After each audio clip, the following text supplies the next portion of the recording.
Welcome back, all of you, on the platform of Eco Study. So fifth, uh, this is your fourth topic of ADPI, Economic Development and Policy in India, that is planning. हम लोग planning के ऊपर आज बात करते जा रहे हैं इस लेक्चर के अंदर। प्लानिंग के अंदर कैसे क्वेश्चन आता है और क्या टॉपिक है जो हमें कवर करने एग्जाम के रिगार्डिंग। प्लानिंग क्या होता है, ऑब्जेक्टिव क्या है प्लानिंग का, what is the function of planning, थोड़ा सा हिस्ट्री प्लानिंग का पता होना चाहिए। साथ में what is the short term and long term goal of the planning in Indian contest.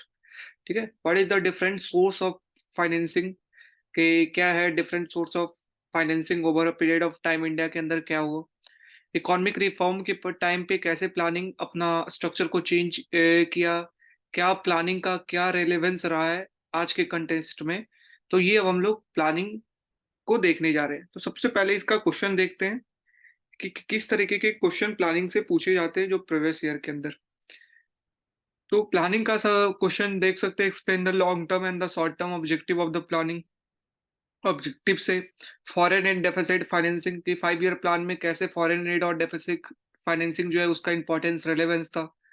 Merit and demerit of the financing, source of financing उसका बताइए। इकोनॉमिक रिफॉर्म इन इंडिया उसके बारे में क्या, what is the source of finance for Indian plan, new economic policies and in its impact on the Indian economy, or whatever is its main feature. तो this are the term जो कि आपका, और short notes आपका economic reform से आता है कि economic reform 1991 new economic reform को आप एक्सप्लेन करें। ठीक है, तो हमारा ये टॉपिक है। तो ये सारे क्वेश्चन तो आप देख सकते हैं, short term long term goal, demerit merit and financing, this three term is important economic reform, यही चार से क्वेश्चन ये आ रहे हैं। ठीक है, तो हम लोग लेकिन पूरा कवर करेंगे।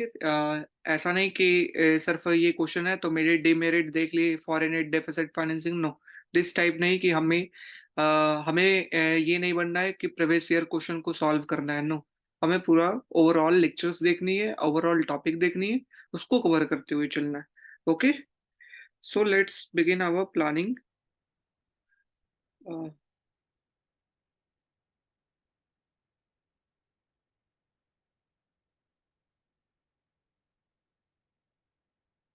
तो हियर वी स्टार्ट प्लानिंग। तो सबसे पहला बात है कि प्लानिंग कहते किसको है।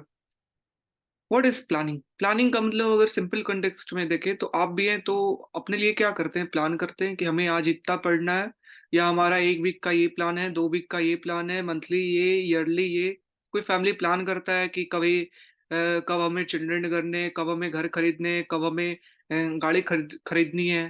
ठीक है, तो वैसे ही एक घर, एक फैमिली, एक इंडिविजुअल अपने लिए प्लान करता है, उसी तरीके से इकोनॉमी को भी प्लान करना होता है कि आने वाले टाइम में हम अपने आप को कहाँ पर देखते हैं, हमें क्या अचीव करना है, हमें क्या गोल अचीव करना है, हमारा टारगेट क्या है जिसको हम फॉलो करेंगे over a period of time. That is known as planning. उसी तरीके से नेशनल लेवल पे प्लानिंग का मतलब है, an economic planning is a simple a set of a specific economic strategy to be achieved in a given period of time with a stated strategy. मतलब कुछ आपका ये है कि आपका टारगेट जो है वो स्पेसिफिक है कि हमें ये टारगेट अचीव करना है इस पीरियड के टाइम के अंदर। ठीक है, दैट इज जो प्लानिंग। तो प्लानिंग को और भी डिफाइन कर सकते हैं, like a process of realising well being goal, कि आपका कोई भी वेल बीइंग गोल के, लाइक पॉवर्टी कम करना, इनइक्वालिटी को कम करना, एम्प्लॉयमेंट ज्यादा करना, by optimum utilisation of available resources. Economy के अंदर रिसोर्सेज जो है वो क्या है, आपका लिमिटेड है। कोई भी रिसोर्स आपका लिमिटेड है, उसको आप कितने अच्छे तरीके से यूज करते हैं उसी को तो इकोनॉमी कहते हैं। उसी का तो पढ़ाई होता है इकोनॉमी के अंदर, what to produce, how much to produce, how to distribute, getting. तो there are scarce resource in the economy, और उस स्केयर रिसोर्स को हम कैसे ऑप्टिमम यूटिलाइज करें। ठीक है, तो उसके लिए जो हम वेल डिफाइंड गोल बनाए, that is known as planning. और प्लानिंग को और अच्छे तरीके से define, like planning is a process. Planning एक क्या है, प्रोसेस हम करते हैं कि कुछ अगर हमें करना है तो हम क्या करते हैं, प्लान करते हैं। लाइक अगर किन्हीं का मैरिज भी है, शादी भी है, तो वो प्लान करेंगे कि कौन से दिन क्या है, उसके लिए क्या अरेंजमेंट होगा नहीं होगा। उसी तरीके से इकोनॉमी के अंदर, और प्लानिंग जो है आपका जैसे जैसे टाइम के साथ साथ आपका नेचर जो है, जरूरत जो है वो चेंज होते रहता है। है ना, धीरे धीरे टाइम के साथ साथ। लाइक इनिशियली जो है वो जरूरत था कि बच्चे स्कूल जाए, पेंसिल जाए, कॉपी जाए। अब जो है वो जरूरत है कि नहीं, अब एआई टूल्स आ गई है ना, अब लैपटॉप ऑनलाइन सिस्टम आ गया है। तो अब जैसे जैसे इकोनॉमी चेंज हो रहा है वैसे वैसे आपका सब चीज चेंज करना चाहिए, प्लानिंग को भी चेंज करना चाहिए। ठीक है, सबसे पहला प्लानिंग इज अ प्रोसेस, जो कि आपको बताता है कौन से डायरेक्शन में आपको जाना है और कौन से डायरेक्शन में आपको नहीं जाना है। Next one is planning is your well defined goal. Well defined goal. हुआ क्या कि सेकेंड वर्ल्ड वॉर 1945 के अंदर खत्म होने के बाद आपका जो हर एक नेशन जो है वो इकोनॉमिक हडल से चल रहा था कि हमें किस सेक्टर के ऊपर फोकस करना है। क्योंकि वर्ल्ड वार के टाइम पे उसने लोन, सारे देश ने क्या किया, बहुत लोन उठाया और वो डिफेंस सेक्टर के अंदर इन्वेस्ट किया। और वर्ल्ड वार खत्म होने के बाद एक तो आपका डिस्ट्रक्शन हुआ over a period of time, बहुत सारे रिसोर्सेस की, बहुत सारे चीजों की डिस्ट्रक्शन हुआ। तो अब कौन से चीज को कैसे स्टार्ट करना है, कौन से चीज के ऊपर फोकस करना है, ठीक है, इसके लिए आपका वेल डिफाइंड गोल उन्होंने फिर बनाना शुरू किया। क्योंकि उनके पास पैसे भी लिमिट में थे, वो ऑलरेडी डिफिसिट में चल रहे थे। That's why they create well defined goal कि अच्छा हमें पहले इस चीज के ऊपर, इंफ्रास्ट्रक्चर के ऊपर फोकस करना, डिफेंस से अभी हट जाना है, फिर हमें रोड रेलवेज के ऊपर, लाइक इंफ्रास्ट्रक्चर के ऊपर, इंडस्ट्रीज के ऊपर फोकस करना। ठीक है, तो that is known as well defined goal, कि हमें पता होना चाहिए कि हमारा क्या गोल है आने वाले टाइम में। Next one is your optimum utilisation of available resource. जो आपके पास रिसोर्स है उसका मैक्सिमम यूटिलाइज आप करिए। ठीक है, लाइक अगर इन्वायरमेंटल डिग्रेडेशन हो रहा है, इन्वायरमेंट को वो इफेक्ट पहुंचा रहा है कोई भी फैक्ट्री, तो उसके लिए गवर्नमेंट जो है वो पॉलिसीज लाए, उसके ऊपर कंट्रोल करे। ठीक है, ताकि कोई भी अलग वो मछली जो वो गंदगी अपना यमुना रिवर के अंदर अगर छोड़ रहा है, तो जिसके कारण जो मछली के ऊपर इफेक्ट आ रहा है, बहुत सारे जो मछुआरे हैं उनके लाइफ के ऊपर अगर इफेक्ट आ रहा है, तो गवर्नमेंट को यहाँ पे पॉलिसीज, गवर्नमेंट को यहाँ पर लाना चाहिए स्ट्रिक्टली कि ये गवर्नमेंट क्या करना चाहिए ताकि ये रिसोर्स जो है वो ऑप्टिमाइज हो सके। गेटिंग? हाँ। Next one is what is origin of planning, कि ओरिजिन आपका प्लानिंग का कहाँ से हुआ। तो ओरिजिन आपका प्लानिंग का हुआ रीजनल प्लानिंग से। ठीक है, तो सबसे पहली बार प्लानिंग की बात की गई थी रीजनल प्लानिंग, जो कि यूएसए के अंदर 1916 के अंदर रीजनल प्लानिंग की बात की गई। ठीक है, प्लानिंग का मतलब ये होता है कि आप एक सेट ऑफ स्ट्रेटेजी बनाएं जो कि आप फॉलो करेंगे किसी स्पेसिफिक पीरियड ऑफ टाइम में। ठीक है, what is the set of a strategy that you can follow for a given period of time. आने वाले टाइम के लिए आप क्या पढ़ेंगे, क्या आप सीयूटी की या कोई भी एग्जाम की कैसे प्रिपरेशन करेंगे, उसके लिए आप स्ट्रेटेजी बनाएंगे। That is known as planning. तो पहला जो है वो प्लानिंग का बात कहाँ आया, रीजनल प्लानिंग कौन से देश, यूएसए। जो कि रीजनल का मतलब रीजनल लेवल पे इसने फोकस किया। ठीक है, रीजनल लेवल पे टीवीएस करके मीन्स एक प्रोग्राम उसने चलाया और उसने स्पेसिफिक स्टेट के रीजन के ऊपर उसने फोकस किया, ओनली पूरे देश के ऊपर नहीं, किसी स्टेट के किसी पार्टिकुलर एरिया के अंदर। लाइक इंडिया के अंदर दामोदर दामोदर डैम प्रोजेक्ट या दामोदर वैली जो उधर प्रोजेक्ट चल रहा है, ये भी क्या रीजनल फोकस है, कि उस रीजन के ऊपर सिर्फ फोकस किया जा रहा है। ठीक है, तो that is known as regional planning. Next one is your national planning. National planning का मतलब पूरे नेशन के ऊपर फोकस होना, कि उसके लिए एक प्लान बनाया जाए। ठीक है, कि हमारा कौन सा सेक्टर के ऊपर हमें फोकस करना है, तो कौन सा सेक्टर के ऊपर नहीं फोकस करना है, क्या टारगेट है, कितना ग्रोथ हम चाहते हैं। तो पूरे नेशन की बात किया गया नेशन प्लानिंग के अंदर, जो कि सबसे पहला देश रशिया ने लाया। किसने? रशिया ने। जो कि अनाउंस हुआ 1928 के अंदर, ये बोल्सिक रिवॉल्यूशन के नाम से आया national planning. Next what is your type of planning. तो ये आपका बैकग्राउंड है जो आपको पता होना चाहिए, छोटी छोटी सी चीजें जो आपको आंसर फ्रेमवर्क करने में इंपॉर्टेंट होगा। Next one is your type of planning. What is type of planning. तो पहला है इम्परेटिव प्लानिंग। इम्परेटिव प्लानिंग का मतलब क्या है, मीन्स वैसा प्लान हम जानते हैं कि अच्छा हमें नेशन के लिए प्लान चाहिए कि हमें क्या चीज के ऊपर फोकस करना है। अब उस प्लान को कौन कंट्रोल करेगा, क्या वो प्राइवेट सेक्टर के हाथ में होगा, क्या वो गवर्नमेंट या स्टेट के हाथ में होगा। ठीक है, तो वो डिफाइन करता है टाइप ऑफ प्लानिंग। तो पहला है इम्परेटिव प्लानिंग का मतलब क्या है, स्टेट का कंट्रोल। आपने प्लान बना लिया कि मुझे ये अचीव करना आने वाले टाइम में, और उसको पूरा कौन करेगा? रोल किसका है? स्टेट कंट्रोल करेगा। ठीक है, स्टेट का है कि वो कैसे पॉवर्टी को रिड्यूस करता है, कैसे इनइक्वालिटी को कम करता है, अगर ये टारगेट है तो। ठीक है, there is no role for market, कोई भी रोल मार्केट के लिए नहीं आप पढ़ सकते। The planning process followed by a state economy के द्वारा, इसे डायरेक्टिव और टारगेट प्लानिंग भी कहा जाता है। ठीक है, चाइना के अंदर ये था। ठीक है, चाइना के अंदर ये प्लानिंग था कि स्टेट के द्वारा। फिर सोवियत यूनियन के अंदर आपका था ये प्लानिंग। ठीक है, तो देख सकते हो आप, मीन्स हम फोकस करें कि न्यूमेरिक टारगेट ग्रोथ का सेट कर दे कि हमें, हाँ, 5 लाख टन ऑफ स्टील चाहिए। वो गवर्नमेंट ने सेट कर दिया है कि ये इतने साल के अंदर हमें 5 लाख टन ऑफ स्टील का प्रोडक्शन होना चाहिए, 2 लाख टन ऑफ सीमेंट होना चाहिए। तो ये स्टेट देखेगा। As state control the ownership right of resources. ठीक है, स्टेट का कंट्रोल होगा रिसोर्सेस के ऊपर कि कौन सा रिसोर्स कहाँ डेवोल्यूश, कहाँ यूज होगा। फिर से no role of market, state का रोल नहीं है तो मार्केट का रोल नहीं है। No role of private sector, that is known as imperative planning, जहां पर रोल किसका हो? सिर्फ स्टेट का। प्लानिंग जो प्रोसेस है वो स्टेट फॉलो करे। Second type of planning is known as indicative planning. What is indicative planning? Indicative planning का मतलब है कि स्टेट का रोल सिर्फ है इंडिकेट करने का कि क्या काम करे। ये नहीं रोल है कि स्टेट उसके जगह पर वो काम करे। ठीक है, स्टेट का काम करने का नहीं, स्टेट का काम ठीक है बताने का है, सजेशन देने का है, देखने का है, लेजिस्लेशन बनाने का है, कोई भी रूल्स एंड लॉ है तो वो बनाने का है। ये नहीं काम है कि वो जा करके खुद प्रोड्यूस करे, खुद डिस्ट्रीब्यूट करे। तो this is not role of the state. तो इंडिकेटिव प्लानिंग के अंदर बात की गई कि नहीं, स्टेट का सिर्फ रोल है मार्केट के अंदर देखना कि इफिशिएंट तरीके से वर्क कर रहा है या ना कर रहा है, मार्केट फेल्यूर हो रहा है या नहीं अगर हो रहा है तो वहां पर कुछ रूल एंड लॉ लाया जाए। ठीक है, तो ये आपका धीरे धीरे इंडिकेटिव प्लानिंग के ऊपर आने लगा, बात होने लगा। क्योंकि देखा गया कि स्टेट जो आपका इम्परेटिव प्लानिंग है उसके अंदर बहुत सारे लैग हैं, है ना। स्टेट के अंदर सारा कंट्रोल है, इनएफिशिएंट तरीके से सारा फैक्ट्री, सारा इंडस्ट्रीज वर्क कर रहे हैं। तो इसलिए आपका इंडिकेटिव प्लानिंग लाया गया, जो कि पहला जो देश था लाने वाला वो कौन था? France.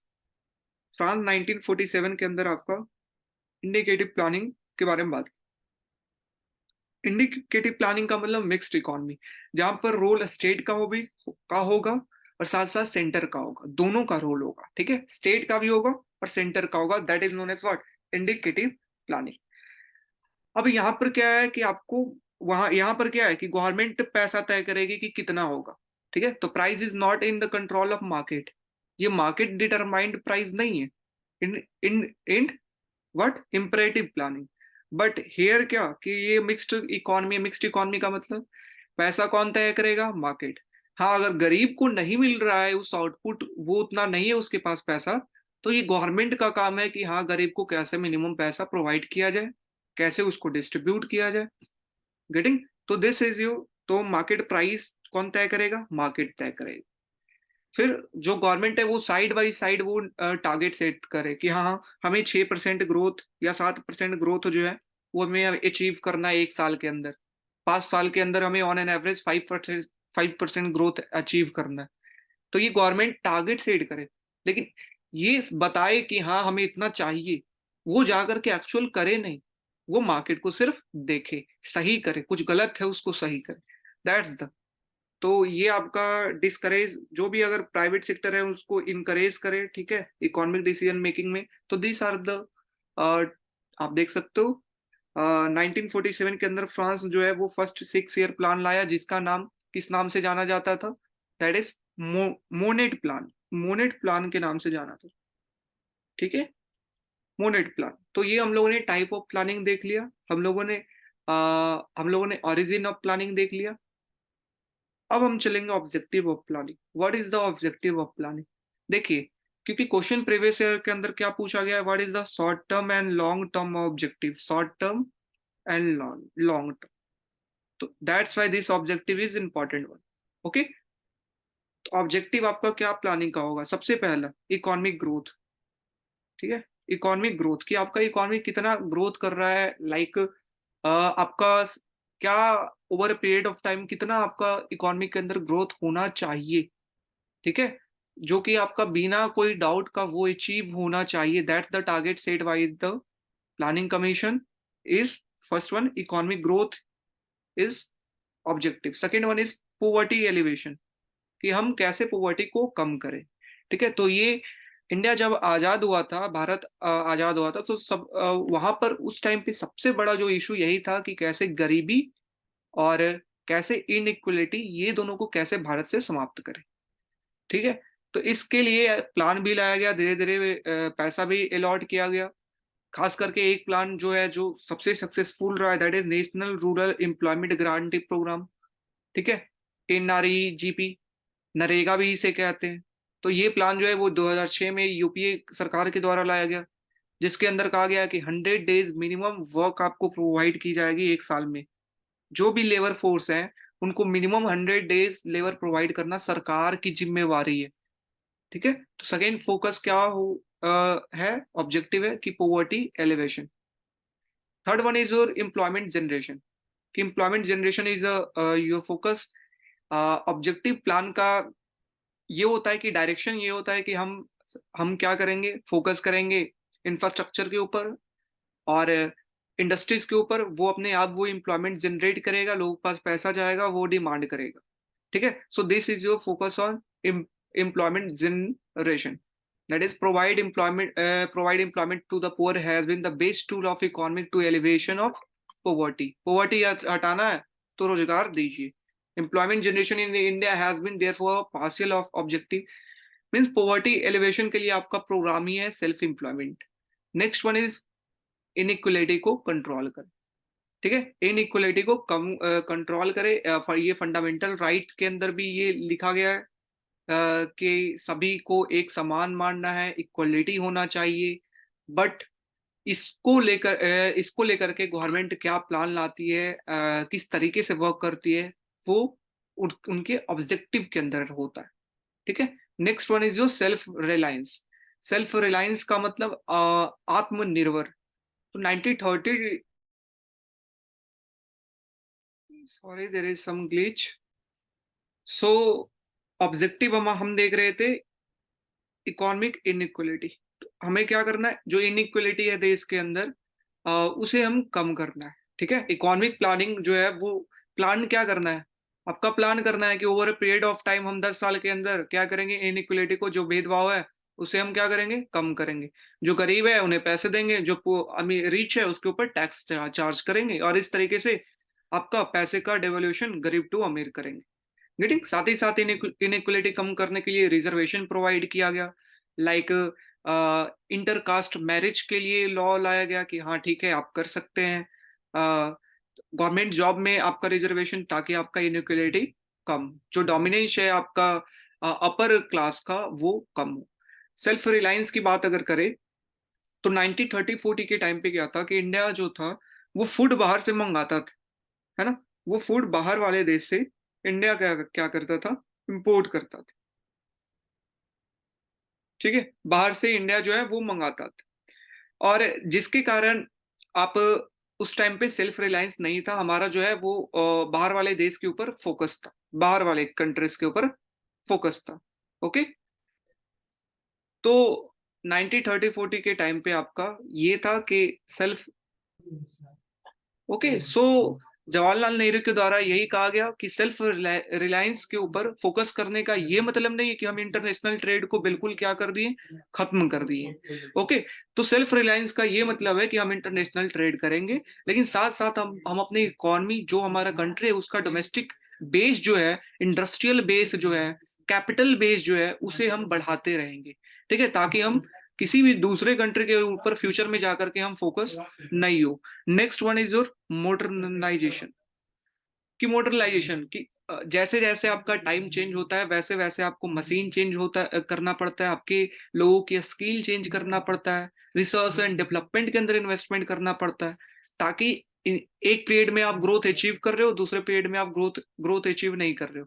Why? Because you are not focusing on modernisation, you are not focusing on research and development and any other, like अपने टेक्निक के ऊपर, की फार्मिंग टेक्निक को चेंज करना, जो आपका इंडिपेंडेंस के टाइम पे था।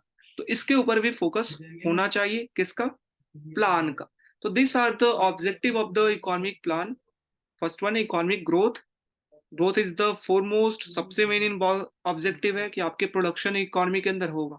जब पैसा होगा तभी गरीबी खत्म कर सकते, इनइक्वलिटी खत्म कर सकते हैं. ठीक है, तो इसलिए पैसा के लिए हमें इकोनॉमिक ग्रोथ, लगातार प्रोडक्शन का इंक्रीजमेंट कराते रहना है. पैसा आ गया इकोनॉमिक ग्रोथ से, अब हम फोकस करेंगे पॉवर्टी एलिवेशन के ऊपर, गरीबी कम करिए. नेक्स्ट वन एम्प्लॉयमेंट जनरेशन के ऊपर, कि हाँ हम इन्वेस्टमेंट करेंगे और भी पॉवर्टी कम करने के लिए हम लोगों को एम्प्लॉयड करेंगे. फिर से पैसा आ गया है तो हम इनइक्वलिटी के ऊपर लाइक रिजर्वेशन, लाइक अलग अलग पॉलिसीज ला करके जो भी इनइक्वलिटी है समाज के अंदर, भेदभाव, उसे हम खत्म करेंगे. सेल्फ रिलायंस के ऊपर आपका फोकस होगा और modernisation. So this 6 are the objective of planning. ठीक है, ये आपको याद होना ही चाहिए. चाहे कोई भी क्वेश्चन आपका आए प्लानिंग से रिलेटेड, आपको वहां पर ये ऑब्जेक्टिव लिखना ही लिखना है. शॉर्ट टर्म का है, लॉन्ग टर्म गोल है, फाइनेंशियल एड है, कुछ है, तो प्लानिंग क्या है, प्लानिंग का ऑब्जेक्टिव क्या है, ये आपको लिखना है. उसके बाद जो क्वेश्चन कह रहा है वो डिमांड के अनुसार. ठीक है, तो इस तरीके से आप स्टार्ट करेंगे पैराग्राफ. अब हम देखेंगे, ये मैंने आपको बता दिया एक तरीके से स्टार्टिंग कैसे आपको करना है वो मैंने बता दिया. अब हम पढ़ने जा रहे हैं अच्छे तरीके से कि planning over period of time India के अंदर क्या आ रहा है. अभी तक हम लोगों ने देखा कि आपका प्लानिंग के लिए हमें कैसे, स्टार्टिंग का कैसे हमें देना है, इंट्रोडक्शन हमें कैसे करना है, प्लानिंग का डेफिनेशन, टाइप, अगर आपको याद है तो आप लिखे, ऑरिजिन आपको याद है तो लिखे, ऑब्जेक्टिव आपको याद होना चाहिए कि आपका ऑब्जेक्टिव क्या है. ये 6 जो ऑब्जेक्टिव मैंने बताया आपको याद होनी चाहिए. Okay, let's come to your definition part. तो डेफिनेशन, अगर प्लानिंग का बात करें तो फर्स्ट 5 ईयर प्लान हमारा कब आया था? 1951 में. कब? 1951 में आपका फर्स्ट 5 ईयर प्लान है. तो 5 ईयर प्लान का मतलब 5 साल के लिए, अगले 5 साल के लिए हम किस सेक्टर के ऊपर, कहाँ हमारा फोकस रहेगा, कहाँ हमारा पैसा इन्वेस्ट होगा, कैसे हमारा इकोनॉमी का कितना इकोनॉमिक ग्रोथ होना चाहिए, टारगेट उसका सेट करना, उसके लिए आपका 5 ईयर प्लान लाया गया. तो प्लानिंग का यहाँ पे डेफिनेशन देख सकते हैं. फर्स्ट ईयर 5 ईयर प्लान के अंदर लिखा हुआ था कि प्लानिंग क्या है, that is acceptance of a clear defined set of objective in terms of which to frame overall policies. कि आपका clear defined set of objective है जो मैंने 6 बताया, और उसके अराउंड सराउंडिंग में हमें पॉलिसीज का फॉर्मुलेशन करना, कि कैसे पॉवर्टी को कम करे, कैसे इनइक्वलिटी को कम करे, कैसे इकोनॉमिक ग्रोथ इंक्रीज करे, कैसे सेल्फ रिलायंस इंक्रीज हो, मॉडर्नलाइज कैसे करे इकोनॉमी का. गेटिंग? सो ये जो आपका ऑब्जेक्टिव था, इसके अराउंड रहना चाहिए. जो भी ये सेट ऑफ ऑब्जेक्टिव है उसके अराउंड आपका ओवरऑल पॉलिसीज होना चाहिए. ठीक है, इसके लिए आप स्ट्रेटेजी बनाएंगे कि कैसे आप अपने रियलाइजेशन, जो आपके कंट्री है उसको आप प्रमोट करें. तो इसको लेकर के जो आए policies, that is known as definition of planning. Okay, तो पहली नेरुअन व्यू क्या था, क्यों इंडिया फोकस किया प्लानिंग के ऊपर, इसका भी मैं रीजन बताता हूँ कि why India focus on planning. Planning means state control के ऊपर इंडिया का क्यों फोकस रहा, कि स्टेट कंट्रोल करेगा, क्या प्रोड्यूस होगा, कितना प्रोड्यूस होगा, कहाँ पैसा जाएगा. बिकॉज यूएसए जो था वो क्या, मार्केट इकोनॉमी था. Market economy. ओके, तो बट 1928 के अंदर, 28-29 के अंदर यूएसए के अंदर क्या आया, ग्रेट डिप्रेशन. ग्रेट डिप्रेशन, जिसके कारण मार्केट इकोनॉमी का जो नेगेटिव पार्ट है ना, जो आपका डिसएडवांटेज है मार्केट इकोनॉमी का, वो अराइज होना स्टार्ट हुआ. क्या गलतियां हैं मार्केट इकोनॉमी. तो फिर धीरे धीरे इकोनॉमी शिफ्ट हुई किधर की ओर, फिर आपका वार भी आ गया, वार भी आ गया.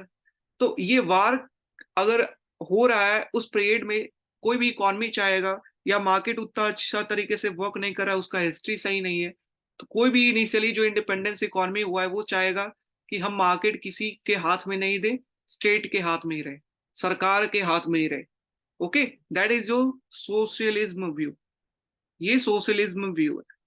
ओके, तो ये आपका नेरुअन व्यू था. इस तरीका का जो इकोनॉमी है, प्लानिंग है, वो कौन लेड किया जाएगा स्टेट के द्वारा। जो इकोनॉमिक डेवलपमेंट है हमारे देश के अंदर, वो स्टेट के द्वारा तय किया जाएगा, प्लान किया जाएगा, ठीक है। पर इस चीज को फैबियन सोशलिज्म भी कहा जाता है, फैबियन सोशलिज्म। तो इस टर्म को आपको यूज करेंगे तो आप बहुत अच्छा रहेगा पेपर में। तो पहले प्लान के अंदर क्या कहा गया कि हम वहां पर कहा गया कि इकोनॉमी जो है 1951 के अंदर हमारा इकोनॉमी के अंदर जो सेविंग रेट है वो कितना था, 5%। कितना, 5%। और उन्होंने टारगेट रखा कि आने वाले 15 साल के अंदर, मतलब 1966-67 तक, हम इस 5% को 20% लेके जाएंगे। कहा, 20%। Why focus on saving? क्योंकि जब सेव करेंगे लोग तभी तो ये बैंक में जाएगा, बैंक में जाएगा तभी तो ये इन्वेस्टमेंट होगा, तभी तो कंपनी, तभी तो इंडस्ट्रीज क्रिएट होगी, इंप्लॉयमेंट जनरेट होगा, पॉवर्टी कम होगी, इनइक्वलिटी कम होगी। तो इकोनॉमी के अंदर सेविंग ही अगर कम है, क्योंकि पैसा किसी भी देश के अंदर क्या है, लिमिटेड है, और उस पैसे को इकोनॉमी कैसे यूटिलाइज, कैसे अच्छे तरीके से यूज करता है, वो इंपॉर्टेंट रखता है। कितना उस देश का सेविंग है वो डिटरमाइन करता है कितना इन्वेस्टमेंट है। Getting? We know S is equal to what, I. हमें पता है कि saving is equal to investment. तो सेविंग कम है तो इन्वेस्टमेंट कम है, इन्वेस्टमेंट कम है तो आपका इकोनॉमी का जीडीपी कम है। तो दैट्स वाई आपको सेविंग को इंक्रीज करना है। तो ये टारगेट रखा गया कि 20% आपका हमें इंडियन सेविंग को कर देना है आने वाले टाइम के अंदर। तो आप ये पढ़ सकते हैं। ओके। साथ ही साथ 25 ईयर का इन्होंने बताया कि आपको लो सेविंग से कैसे हमें बाहर निकलना है आने वाले 25 सालों के अंदर। Next one is your, what is your structural backwardness of eight the time of independence? आजादी के टाइम पे आपके कंट्री का स्ट्रक्चरल बैकवर्डनेस, मतलब हमारा स्ट्रक्चरल जो है इकोनॉमी का, क्यों खराब था? क्या इकोनॉमी के अंदर था जो हिंडर कर रहा था इकोनॉमिक ग्रोथ को, इकोनॉमिक डेवलपमेंट को? What are the problem? तो प्रॉब्लम आपका सबसे पहले था, that is your material capital, जो हमारे इकोनॉमी के अंदर था बहुत ही कम था।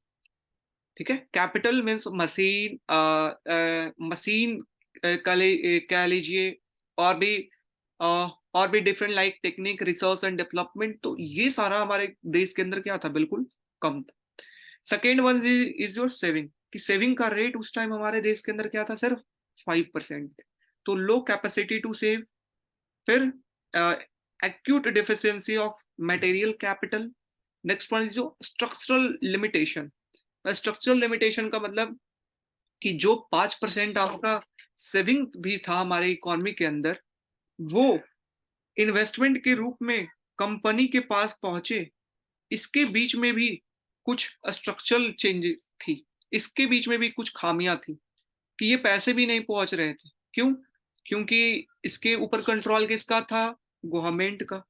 बैंक के ऊपर कंट्रोल किसका, गवर्नमेंट का। तो बैंक के ऊपर गवर्नमेंट का कंट्रोल, और गवर्नमेंट को क्या चाहिए, पैसा। क्यों? क्योंकि उसे प्रोग्राम के लिए पैसा चाहिए, कोई भी प्रोग्राम उसे चलाना है तो उसे पैसा चाहिए। और गवर्नमेंट पैसा लाए कहाँ से? तो ये जो बैंक को पैसा जाता है कंपनी के लिए, वो पैसा गवर्नमेंट अपने पर्पस के लिए यूज कर रही है। गेटिंग? तो there is a structural limitation. ठीक है। Okay. Next one is your income inequality. Income inequality का मतलब है कि over a period of time आपका क्या है, कि गरीब, अमीर और गरीब के बीच में बहुत ही गैप था। कि अमीर जो है वो एक्सेसिव कंजम्पशन, उसके पास खाने पीने के लिए बहुत सारा चीज, गरीब के पास चावल दाल भी खाने के लिए नहीं। ठीक है। तो ये आपका इनकम इनइक्वालिटी। तो this are the problem that are faced our economy during at the time of the independence. These are known as structural backwardness. जो इंपॉर्टेंट आपका है मटेरियल कैपिटल का deficiency. Second one saving rate कम होना। Third one is your structural limitation, जो है वो बहुत सारा था। ठीक है, जो कि आपको लाइक करप्शन के फॉर्म में, है ना, आपको नहीं पहुंच पाता था। गवर्नमेंट जो है वो अपने मतलब के लिए पैसे को यूज कर लेती। नेक्स्ट वन इज योर कि 1951 में आपका फोकस किधर की ओर रहा? जो आपका प्लान आया फर्स्ट ईयर प्लान, उसका फोकस किधर की ओर रहा? तो फर्स्ट ईयर प्लान का कहना था कि हाँ, हमें सेविंग इंक्रीज करना है ताकि हमें इन्वेस्टमेंट को इंक्रीज करना है। ठीक है।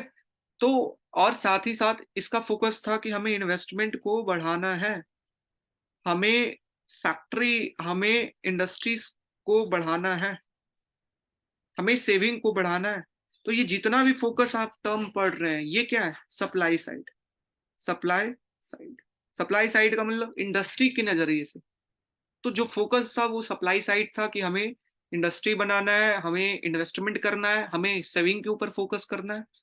और डिमांड साइड के ऊपर फोकस नहीं था, सप्लाई साइड के ऊपर फोकस था इनिशियल।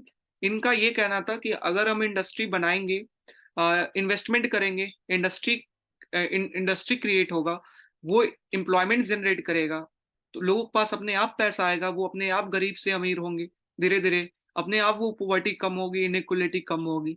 तो इनका ये इस तरीके से सोच था। ठीक है, तो इनिशियल फर्स्ट ईयर प्लान का हमारा फोकस कहाँ था, सप्लाई साइड के ऊपर।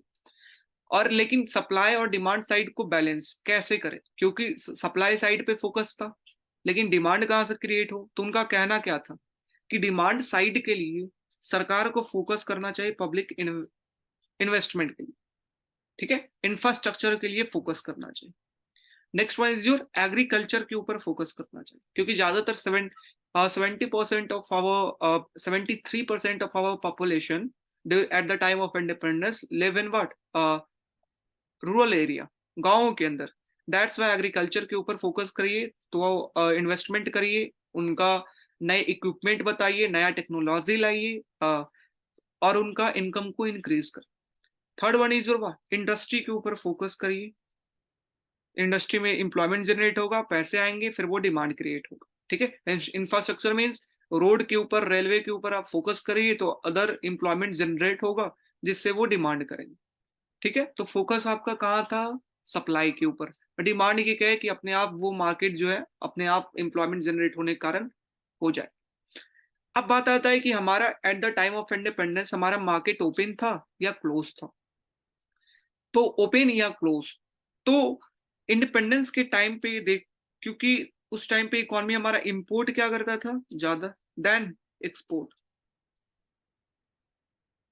ठीक है, इंपोर्ट बाहर से मंगाना ज्यादा देन एक्सपोर्ट, इसलिए हम एक्सपोर्ट नाम मात्र करते थे, कुछ कुछ चीजें करते थे like T, coffee, cotton, raw material. तो ये सारा हमारा एक्सपोर्टिंग आइटम था। ठीक है, जो कि बहुत ही, तो हमारा जो इलास्टिसिटी ऑफ एक्सपोर्ट था वो बहुत कम था as compare to elasticity of import.